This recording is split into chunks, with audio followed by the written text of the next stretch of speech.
الو. سلام علیکم زیبا شمایی؟ من پرویز در بیمارخونه است. چی خیلی؟ 6 هفتگی در بیمارخونه خواب است. شما را میخواهد ببینم.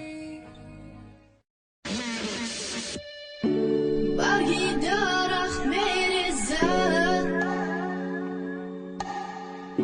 شوالی خنک در بیرون،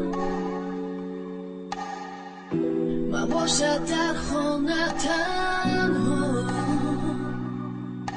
آخر نمیدانم چی کار بکنم. دویدم میبرایم بر بیرون تا آخرین نفس با سوی تو، میخوام بینم روی زیبایت ها، میزنم بازم در تگ بیمارخانه، چیزی که نشود میمونم در برم، میمونم باشی، میمونم در برم، بیخند جانم گریه نکن، من تو نمیزه بر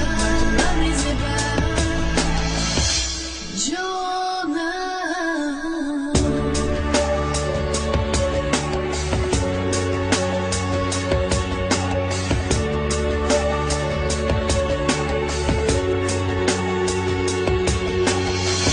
گریه نکن و زیق نشو و مگذره امروز کی میکنه شب و شب یردم نمیته درون برای تو من میشم و دنیا میشم بهشت اگر خوفت برم من میشم برای تو بلیش اینمی عشق تو دیدی شقتی من در بری من در آغوشی من روزو میگذشتم نکی تو زیق نشو در خوابت میدرم مثل پیشتره هر شب در یادت میمونم میدونی اگر یاد کنی تو میرم من نکی نمیری تو مثل دود میشم گون نمیتونی به من مثل محتوب سیطورت نیستی چی خیلی هستم میستم بس در درونی تو دیلم زدستای من دیدستم اون چشمو تحازی پری اوبم من ترم نمیمونم خوابی زور میشم در خواب افسوس نمیگیرم دیگه در آغوشی گرد دزیقی و خرسندی بدم و میمونم در ورد یکی نشود میمونم در برم، میمونم باشی،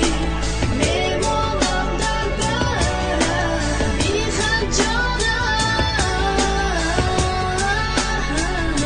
گریه نکن، من تو نمیزه بر جانم.